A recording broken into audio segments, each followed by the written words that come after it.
So today I wanted to talk about love from a very human perspective and what love actually looks like in relationship, in intimate relationship, in friendship. And I'm going to talk pretty extensively about what love is not.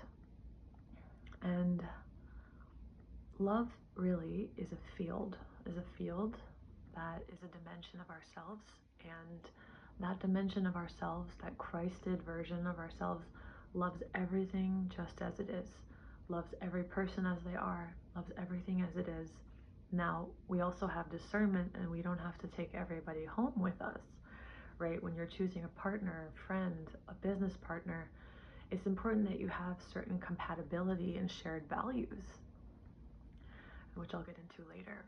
But the field of love is such a potent, it's the universal solvent. It's when you accept someone exactly as they are and they feel it, they feel that they are seen and known and accepted in all of their wholeness, in their humanity, that what the effect that has on a person, it's unlimited what it can do. And we don't source love on the outside, right? We have to find this within ourselves. We have to give this to ourselves, the unconditional acceptance of who I am, where I am in life, everything about me. There's nothing about me that's unlovable. No matter if I've struggled with things, if I haven't achieved something, if I'm having addiction, whatever. I'm completely, perfectly lovable as I am. And all that means is I accept myself totally as I am. The resistance to what is, it's like trying to dam up a nuclear river. It causes a lot of damage. In relationship, if you choose someone to be in a relationship with you, you better choose to love them, to accept them as they are. So when you're choosing a partner, be wise and have discernment and see them as a whole person, right? People that live in a fantasy world, people that live in a strong construct and an image of who they are unable to see things as they are in relationship, right? That's the narcissistic construct, for example. If somebody's whole sense of self is based on an image they've constructed, then they're not actually relating to anyone. That structure is relating to people. And so that's what is not love, right? What is not love is playing a role, wanting to be seen a certain way. I want to be seen as good, so there's no way I'm going to let anyone know that I'm human and I have emotions. I want to be seen and painted in a certain way, so nobody's going to know my true feelings. It's so funny because what's so ironic about like narcissism is that since everybody's so desperate for love, right, the way to actually be able to receive love is to accept, like, if I put all these images down, that's the only way I could ever experience love. Because how can I be loved if nobody can actually see me? It's impossible. So what is not love is playing a role. And this is where we have to check ourselves. And if we're not feeling whole and radiant and knowing our value, we are going to, so here, let's start at a more fundamental place. There's love, which is I accept you as you are. I accept that you are a human being. I accept that you are in a process, and I honor that process. And whatever challenges come up, I accept and embrace to go on that journey with you. That's love. Saying, I am your judge, daddy, mommy, reckoner, God, savior, helper, I'm the whatever, any of those roles, that's not love, that's the ego. So there's only love or there's a role. Love doesn't play roles. Love is just vulnerable and raw and accepting, right? And it's also discerning, and it's also, right, we have to, it doesn't mean to be a doormat and accept everything in your life that you don't want. Absolutely not. But I'm talking about love, right? We have to combine love and discernment. But it's really cruel to choose to be in a relationship with someone and to want them to change, to want them to conform to an image you have of them. That's so deeply painful. That's kind of like the genesis of pain in the human story, like, not living up to God's potential, right? This is from the ego's perspective. I'm not perfect enough for God. I'm not perfect enough for my parents.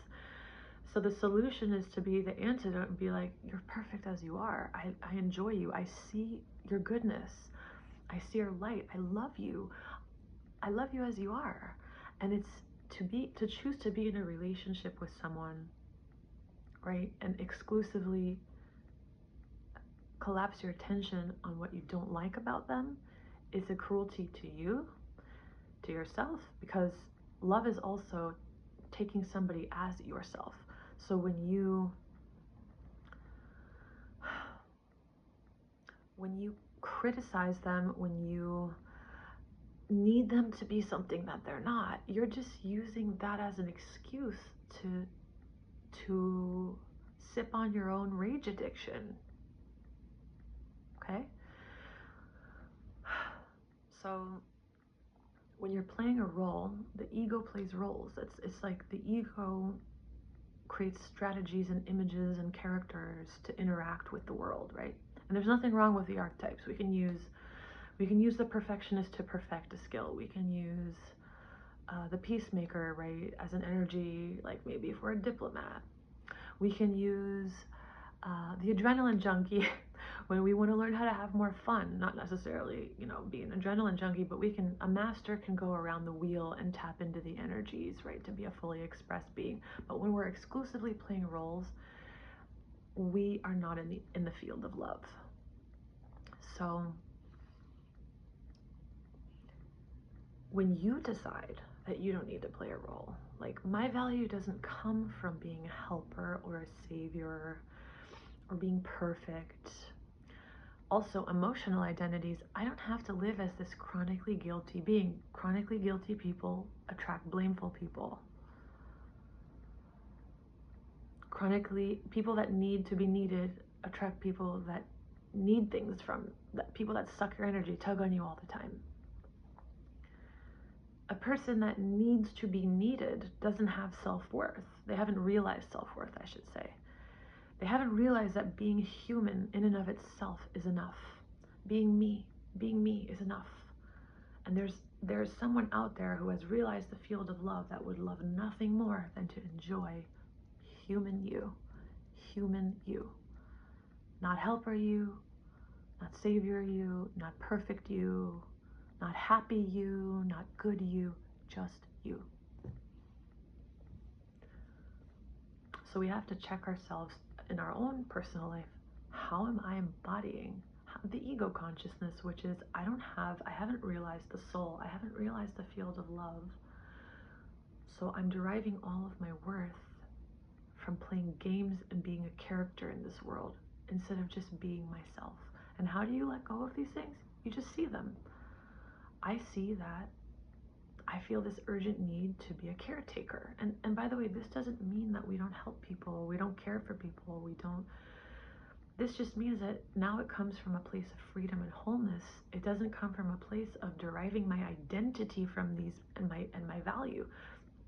And it's interesting that when you are playing a role, and you are in a dynamic where you're playing a role with someone, you're not in the field of love, you're really role playing.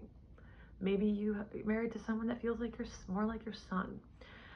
And you are playing into that because you're playing into the mother role, because you're hiding in the mother role, because you don't want to just vulnerably connect with someone. Or maybe you feel like you can't connect with that person, but you don't want to leave them. So because you're afraid of leaving them, you hide in the mother role. But what's interesting is that if you're playing a role in a relationship, when the other person in the relationship no longer needs that part of you, you start to get deeply disturbed. Oh, they don't need my help. Oh, they don't need a mom. Oh, they don't need a dad. They don't need a God. They don't need a teacher. If a person starts to become empowered and feeling whole, and that starts to feel disturbing to you, that's your clue that you're playing a role. If you become empowered and whole, and the people in your life don't like it, attack it, disagree with it, It's because their egos like egos to stay in the same place. That ego is playing a role that's now becoming irrelevant, and so that person is experiencing an ego mortification, that it's no longer going to get food by being the savior if this person doesn't need to be saved anymore. So in order, right, realizing the field of love is pretty easy when you're by yourself. Oh, Les, you can feel your heart chakra. You can feel this field of unity, right? Unity with all. There is no separation. Everything is myself. Walking around your neighborhood, acknowledging that objects are not objects, that the trees in my neighborhood are literally a breathing body part of mine. Acknowledging that out loud brings you this sense of joy. That's one of the easiest joy hacks there is. To talk to your environment, to acknowledge your environment, to thank your body, to thank your house, to thank your food, to thank the trees. Easiest joy hack ever.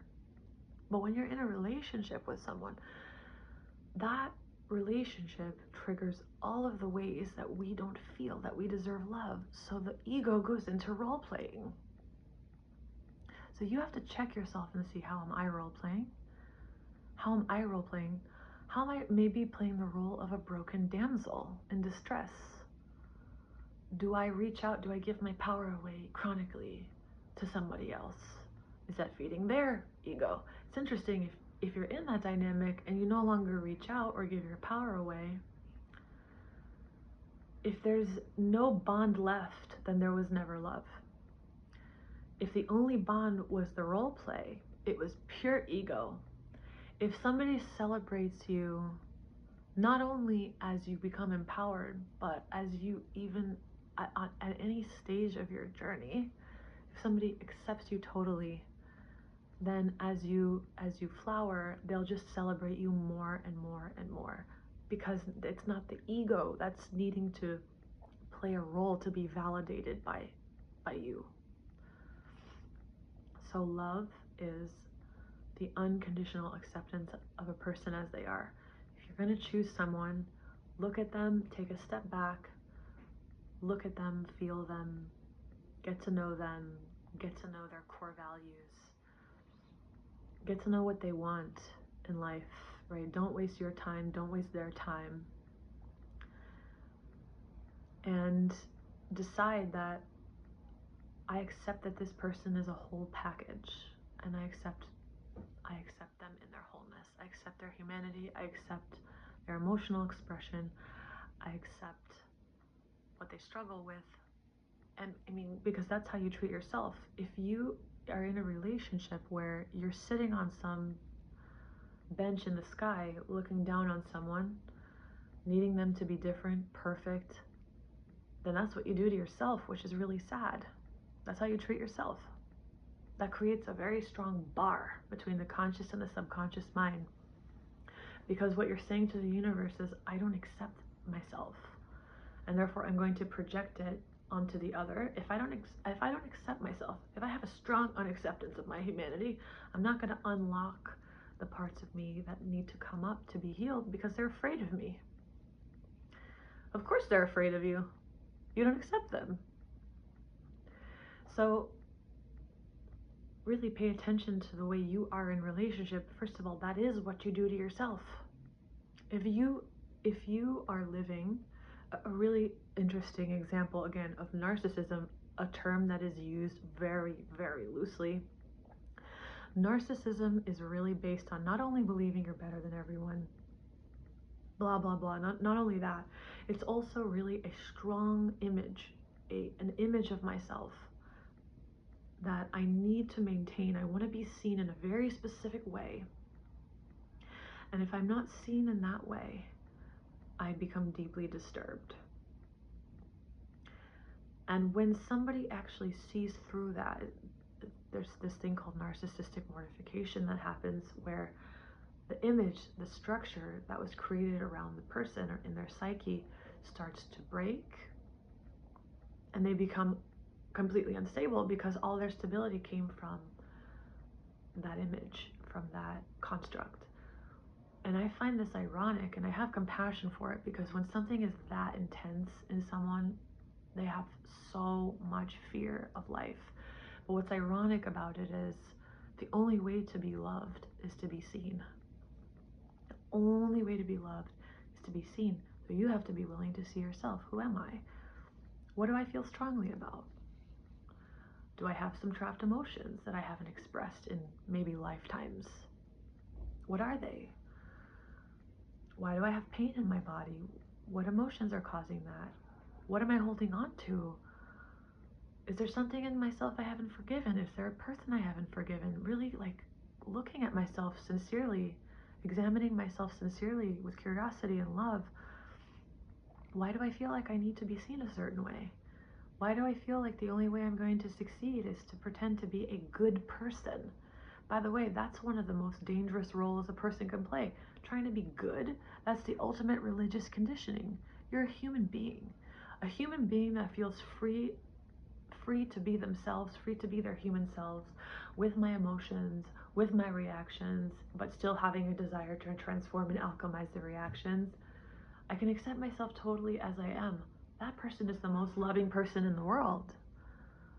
That person is the most loving person in the world. How can a person embody the Christed consciousness without completely accepting humanity, accepting their own humanity? So again, when choosing a partner,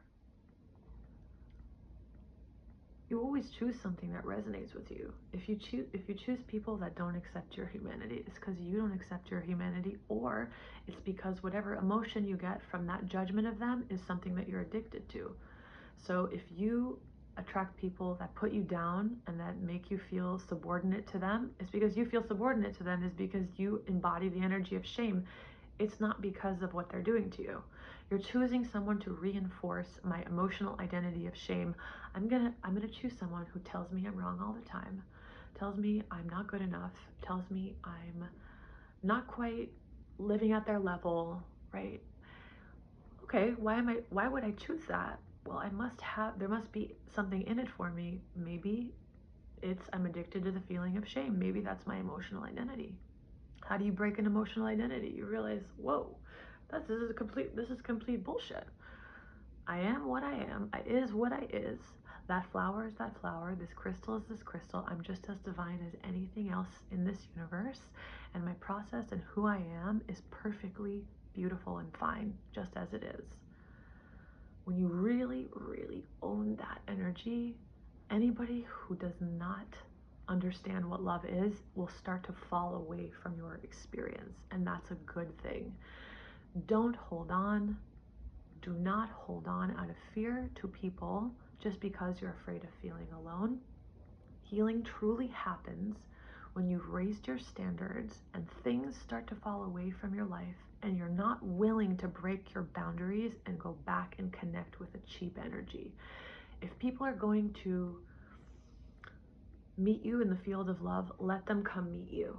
Don't go back and reason with them. Don't go back and negotiate with them. Don't waste your time. You don't have time. That's another video that I really wanted to make. I have had the fortunate experience of kind of facing the topic of death very early in my life. Death was always my counselor. I had this voice in my head that was like, be nice to your parents, understand them, try to understand everyone because they could die tomorrow. Like, this was as a child, like I had this voice in my head saying life is temporary, right? This physical life, make the best of it, meaning be as loving as you possibly can. But I was faced with this health challenge, a cancer challenge 12 years ago, and I realized pretty goddamn quickly, like, I don't have any fucking time to hold a grudge. And I don't have time to stay sad. I don't have time to stay angry. I have really intense feelings, like when I love people so deeply. So when I feel hurt, I feel really hurt. Almost like it feels like a physical breaking of a body part. And actually, it's a myth that you don't feel pain if you're awakened. You actually feel pain much more acutely, but it doesn't last. A person that holds on to things is the mind holding on to it. I don't have time to hold on to that shit. You know, it's, of course it's matured with the Kundalini awakening, but it started with the cancer experience where it's like, I have this overwhelming feeling that my time is really precious. If you're in a relationship, you want to embody the field of love. Do not hold grudges. If somebody hurts you, either choose to move forward and let it go, choose to love them and let it go, or choose to move on with your life. Just make choices. Do not linger, do not stew in a cauldron of hateful emotions, of confusion. You don't have time. The ego thinks it has time, and it's not usually until a person starts to face their own death. Literally, sometimes not even until they're on their literal deathbed. Ego could be very stubborn, and they could have like a terminal illness, and they'll hold grudges and they'll do everything until like the last day where they're like, oops, I don't have time to hold a grudge anymore. It's time to get non-physical and forgive people.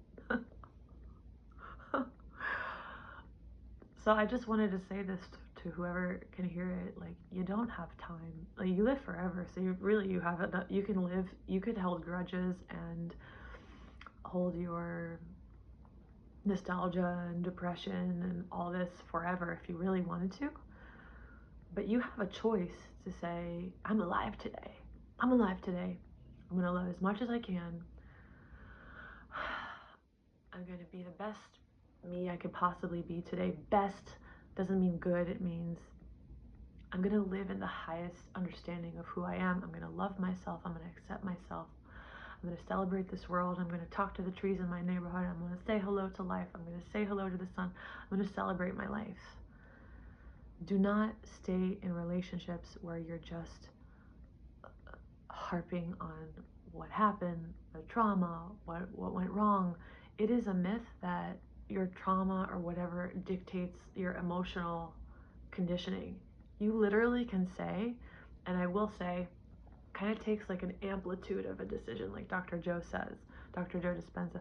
You can make a decision with an amplitude of intensity that you're done holding a grudge, done having trouble letting go of things, done not forgiving something, done holding on to this story. I have seen people pep talk themselves like this. I'm done holding on to this story. I'm done being a victim. I'm done being a victim to my environment. They do a meditation with the intention to let go of this part, and their body heals and their life heals, and they can become different people just because they decided. And unfortunately, most people think they have forever to do this until you're faced with some kind of crisis. I would love to just energize this idea, like, pretend like you don't have time. Pretend like you don't have forever to stay confused, to stay angry, right? And when you're awakened, you do feel things more strongly. You do, because you don't have a sensor. You can't pretend like, you don't have the ability to pretend like something that's painful isn't painful. You can't stuff anything anymore. If I got the news that somebody I love passed away and I was like in public or something, I'd probably almost collapse, almost lose my breath. I don't have the ability to say, I'm in public, I need to act good, I need to act normal. No, I don't have a censor. A lot of people don't like that. I don't have a censor. I'm raw, I'm real. But the gift that I have is that, I feel something fully and then it's over. Because I don't have fucking time. I don't have time. My body doesn't have time. I don't have time. I want to love people. I want to love myself. I want to love my life. I want to be in love with life. I want to be alive. There's only life or death. Choosing to ruminate in negative emotions is choosing death. That is not love. If people betray you, you have a choice. You can look at how you contributed to the situation with very honest sincerity. See what that does for your energy, and the situation might change the situation tremendously. If you continue to blame everyone for your life, no matter what they did to you, let me tell you something. I have a trillion reasons to hate someone that was in my life and blame them for everything that's going on. But I don't have time. I don't have time. My body doesn't want to take it. We don't have time for this. I'm here, I'm a soul. I know I created this. I know I created it to awaken. I know I created it. I know I called that behavior from that person. I know that I teamed up with him on a soul level to teach me something. I can choose to see it that way. And if someone hurt you and betrayed you, you have two choices. You can do that, self-reflect and take responsibility, and then decide if you want to continue your relationship. If you continue your relationship, friendship, business partnership, you cannot live in the world of death and constantly beat a dead horse and punish that person for the rest of your relationship. That's just being a sadist. That's another role that we play, sadist and masochist. Please spare yourself and don't waste time. If someone's blaming you for something and they cannot get over it, they can't move beyond it, they don't seek help, do not be a fucking masochist. Love yourself enough to get back in the world of life. Look forward to something. Look forward to finding somebody who can embrace you as a whole being. That's it. So this was a very powerful message that wanted to come through today. Hope it's helpful. But yeah, the ego thinks it has time to ruminate and to blame, sometimes for lifetimes. It doesn't get you anywhere. You could make all the money in the world, you could cover up your pain with achievements and accoutrement, right? All the things that egos do. But at the end of the day, like, if you're trying to awaken and you can honestly blame someone else for your experience, like, you didn't get the message. How'd you create it? How can you take responsibility for it? What are you being asked to change about yourself? How are you not showing up as a loving presence with your family, with your children, with your partner, with your friends? Take responsibility for it and be it. I hope that this resonates with someone, and I hope you have a beautiful day.